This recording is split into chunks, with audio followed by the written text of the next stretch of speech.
What's going on, traders? I'm Antoine Farrar back with another trading video with Digital Goatz Academy. Welcome to our market forecast. Every Tuesday we pretty much outline our predictions on what we think the market is going to do. We've kind of been off the past couple of weeks, but I believe now this is where the bulls are showing themselves. If you're tuning in to this Zoom call today, make sure, especially on YouTube, make sure you guys do me a solid and hit that subscribe button.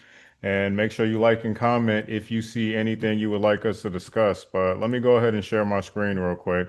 I'm gonna keep this short. Obviously, if you've been following our channel, you know we primarily focus on indices. But again, anything when we're dealing with technical analysis, that stuff transfers to any currency pair within the market. You just got to get familiar with said currency pair, right? So what I have pulled up right now is US 30. And man, did we get what we needed to see? Now, we're not out of the woods yet as far as like the momentum that we need for price to start showing bullish momentum, right? So today, one thing I mentioned to my community is that this is kind of what we needed. You know what I mean? We didn't need like a weak candle. We needed it to be strong. And I was even saying that as I was watching price like create more data. So yesterday we had a bullish doji, right? So that was like kind of like our first sign that the market may be bullish because the fact that whenever you see a doji, you normally see it at the end of a trend, which means that whatever trend that was prior to that has been exhausted.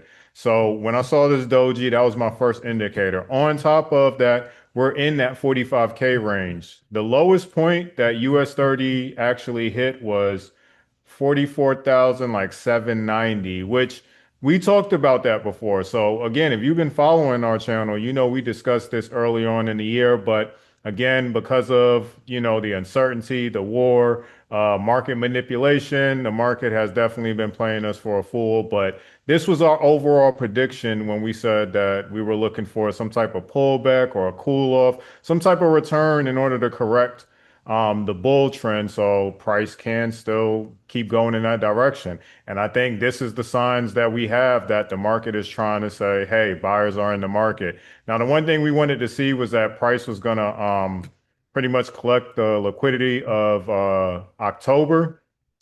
So around like October last year and then November, remember we mentioned that Donald Trump had did like 100% tariff on China and that brought the market down, which we needed basically a candle, some type of market structure or some type of structure for the market to be able to collect this liquidity and bounce back up. So we wanted it to go below. As you can see with other indices, it definitely went way below that. So between S&P and the Nasdaq, they definitely filled those conditions that we were looking for. US 30 was the only one that was kind of hesitant or given like skeptical biases, right? But it did actually hit that area that we were looking for. Not spot on, you know what I'm saying? We did say it can go down to like 44,000. But again, I'm not here to talk about what we were talking about in the beginning, but more so of like being prepared, you know what I'm saying? So the fact that we were expecting this, even though we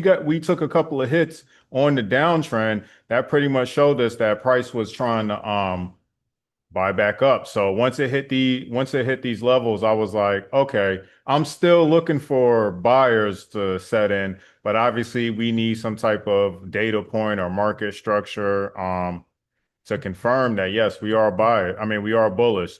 So if you look at the daily candle, this was our first sign. This is the daily candle today. One, this is a bull pattern, so a candlestick pattern, which would be a morning star. Now, one thing about morning star patterns is that you either need to test this a percentage, or if it's going to continue pushing up, it's going to want to test this at a later date, either equal to this level or at the previous high. So I don't know when that may happen if we don't have a pullback like going into Sydney and Tokyo. But we'll pretty much have to see. But regardless, this was our sign to say that yes, buyers are in the market now. We needed price to break this structure. Let me clear this out a little bit so there's not confusion.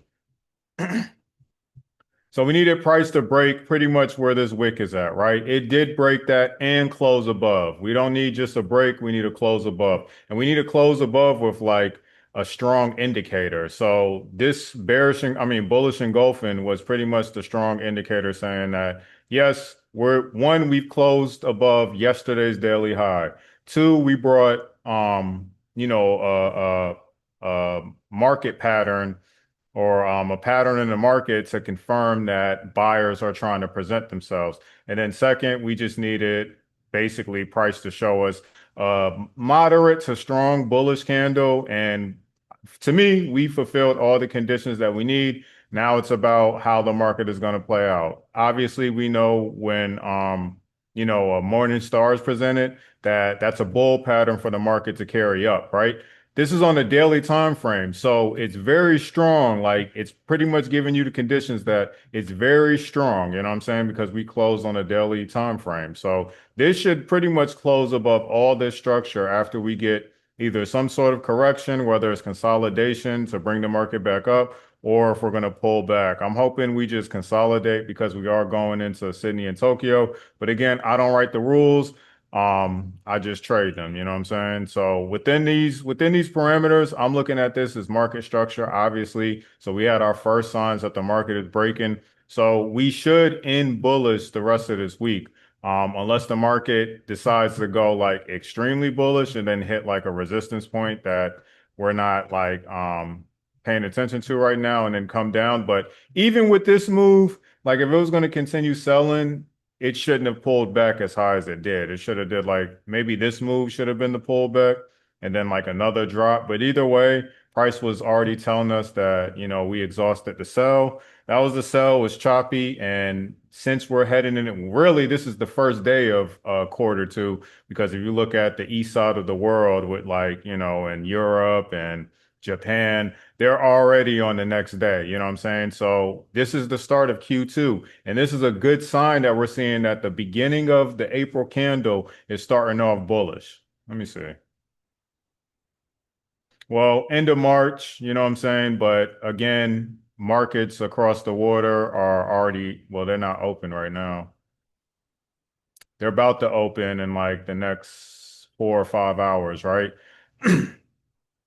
So that's good signs that we wanted to see. So everything at this point, like I said, is market structure, and we just have to see if price is going to try to test this high or create support down here again, which I don't think because this is the support area right here. So we should be continuing the uptrend. But again, now that we're in buyer's territory, make no mistake, that uptrend is going to try to manipulate you. The market is definitely going to show signs that it's trying to sell off, but those are going to be positions in order for you to buy back up. So we saw that last year with every sell, with every major sell, it was just a buy back up. Now, it wasn't as vicious in like once we hit Q2, but once we started getting towards like the end, heading towards like the end of the year and heading into Q4, yeah, the market started busting out strong bear moves. So I expect something similar this year, but I don't want to give like a yearly prediction. We're just focused on what's going on this week. So based off this weekly candle, yeah, I'm looking at this weekly candle to end bullish. I don't know where we will end, but based off of like the momentum, if we just go off of Hakanashi. I hope y'all can't hear that. That's my washing machine, but if y'all can, it's all good.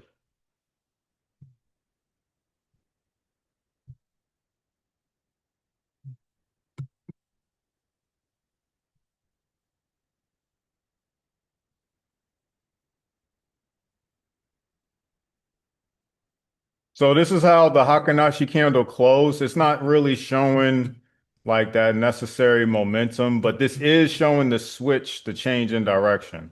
Some of you that use like indicators a lot, maybe you might want to put the RSI on, but I looked at the RSI. I don't use it a lot, but I looked at the RSI today, and the fact that on the higher time frame we were around like the 30s or heading into the 40s. Those were good signs right there. That means the price was basically oversold and now buyers are trying to present themselves. So this to me looks like a change in direction. And then if we get a flat bottom I'm hoping we get for the next daily candle a flat bottom, and then even if it's not extremely strong, that flat bottom, I said fat bottom, flat bottom will pretty much give us the sign that, yeah, momentum for the uptrend is definitely starting to present itself. So that's what I'm looking at for US 30. We talked about this last week. So again, that was, I think last week was the last move that the market was going to try to pull a bear run. And I think that we're bullish from here on out. So if we just look at all the areas that we could possibly enter, one, I know I had a buy zone. Well, I know this was the buy zone for me. Yeah.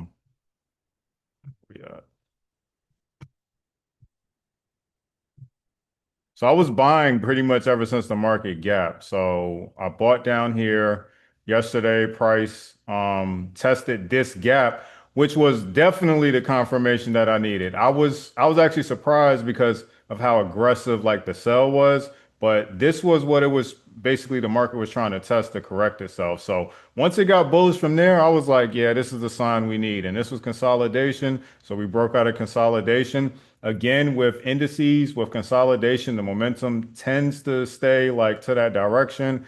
But we know that this would be an area that price would try to target if it wanted to come back here and try to test this area. So, outside of the market, probably consolidating up here, I'm thinking we're going to get another breakthrough around this area. So remember, these green zones were areas that I pretty much annotated the 945 candle. So I said that once we return back to these areas, we will have opportunities to buy at these levels. Even with this move, which I don't recommend anybody had like bought right here, but even within this move, this was the opportunity to buy up, and you're seeing it. Look at every time it's selling off, and the sell is pretty aggressive. Every time it's selling off, it's buying up, but every time it buys back up, it blow passes the sell. So, like I said, these are the first signs that we're seeing that the market is saying, you know what? It's time to go on a bull run. We're rallying here now. You know what I'm saying? Now, S&P and Nasdaq, I didn't really have like data points for them. So if you just draw your zones, figure out where price was coming back to, it's like, oh snap, price came back to that level. I wonder, did I mention that? I don't know if I mentioned that, but I don't pay attention to NASDAQ as much as I do S&P and US 30. So for you traders that trade NASDAQ, I hope y'all had a field day with that. But again, you're seeing the same thing on the NASDAQ as well, right? You're seeing that morning star pattern. If you don't know what that is, Google it. It'll give you a pretty detailed description. And again, if you want to do further research, I did have a website that I used to put a lot of people on, but they no longer like they no longer have that information because obviously trading is like it's more relevant now. So nobody's giving out information for free anymore. And that was pretty much free information that assisted me a lot. It went a long way, you know what I'm saying? Like as far as the knowledge it presented, and it was simplified. That's the thing that I liked the most, that it was simplified. But anyway, not to talk about the past. Um, this is morning star pattern. As you can see on the daily time frame, it's different than what you saw with US 30. We have a bearish doji versus that bullish doji. Let's see what it looks like on S&P. So S&P has a bullish doji. NASDAQ is the only one that's kind of given that true depiction. Normally you see it in this format, but again, market conditions change. And again, that's the whole point of market manipulation, to make you see something different so that way you change your bias. So if we're just looking at these collectively, we can all agree that these are morning star patterns. Look it up. So you see this was targeting consolidation. NASDAQ was targeting consolidation, really, but it ended up lining up with a previous level of support.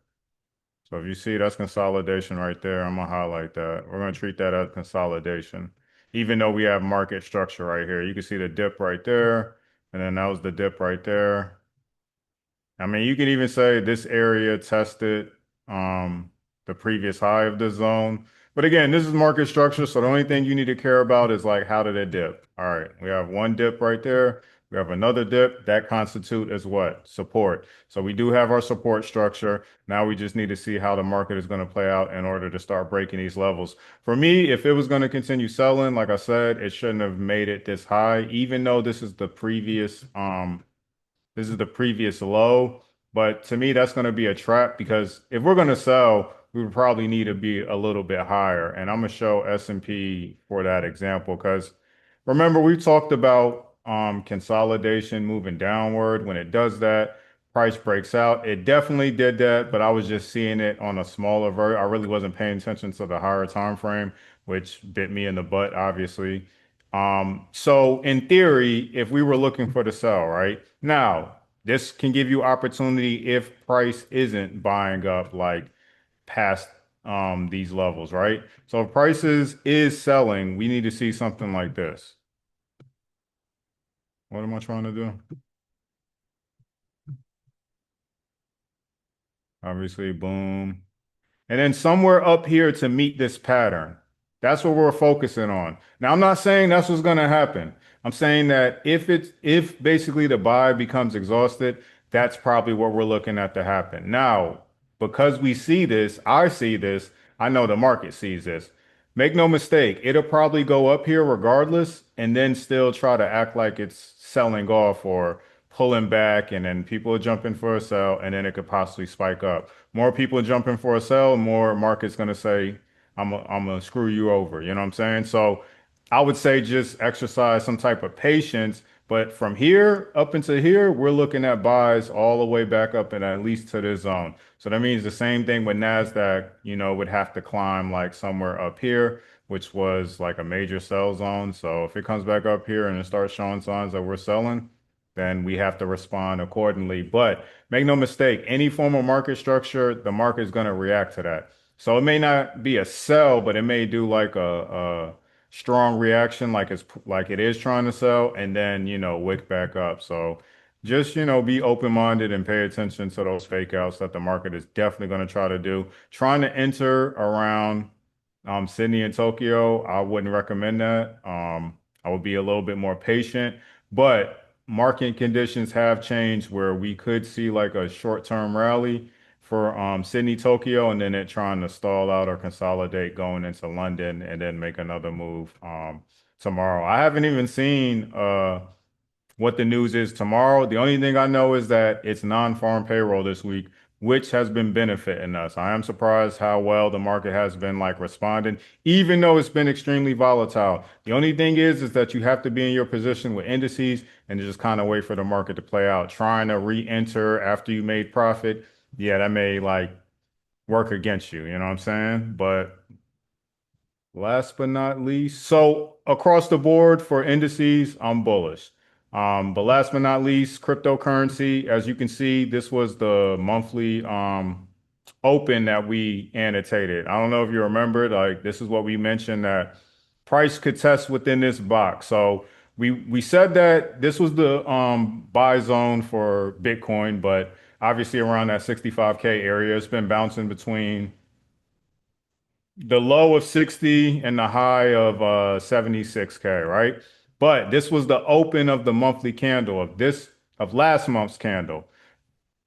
Yeah, of last month's candle. Wow, I did all this just for a whole month. That's crazy. But anyway, so the open of last month's candle price looks like it tests back into it. And I'm treating this as support unless it breaks it. You know what I'm saying? So I'm treating this as support and I'm expecting cryptocurrency to go back on a bull run. Bitcoin, Ethereum, maybe not all the stable coins, but this is exactly where we wanted to meet the market in order for the conditions that needed to be met. This was the previous high that it broke out of last year. It returned here, so we're expecting for a bull run. And remember, we said that price exhausted itself after this pattern up here anyway. This was a bearish flag pattern, if you remember. We had this marked up on using Coinbase as the broker just for charts, not for like investing. I mean, I use Coinbase, but anyway. And then over here is the black bull markets. That's what we're using because it's closely related to the broker that we use as far as like prices and the way it moves. So yeah, I'm looking at this to be the buy zone. And as you can see, it's doing what we kind of projected, that it's going to be fluctuating or consolidating before it actually makes a big move. Remember, this is cryptocurrency, so it moves digitally. You know what I'm saying? So that means it's not going to like go up and then come down and test that It's going to move like sideways. And then once it gets a breakout candle, that's going to be the move. You know what I'm saying? So that's all I got, traders, man. I'm excited because this is exactly what we had projected. So even with the losses that we occurred this year, at the beginning of this year, it still put us in preparation for the right direction. So I hope, nobody got discouraged like dealing with this market in the beginning of the year, which in the future, I would recommend not trading until like maybe March, you know what I'm saying? Maybe even April, and just worry about investing. But you'll manage your own account how you see fit, or you'll make your own moves how you see fit. But that's something I'm probably going to look at doing in the future just to kind of not occur those losses that's going to happen anyway, you know what I'm saying? But that's all I got, traders, man. I hope y'all have a successful trading week. It should be. And what's crazy is that non-farm payroll been showing us love even though it's been volatile. So just make sure you manage your account properly, do risk management. You know what I'm saying? Don't have FOMO. Don't be trying to chase the market. Don't revenge trade. Yada, yada, yada, so forth and so forth. Y'all know everything you need to do. If you don't, you'll quickly learn. You know what I'm saying? But I'm Antoine Farrar as always. I'll catch you on the next video with Digital Coach Academy. Signing off. Peace.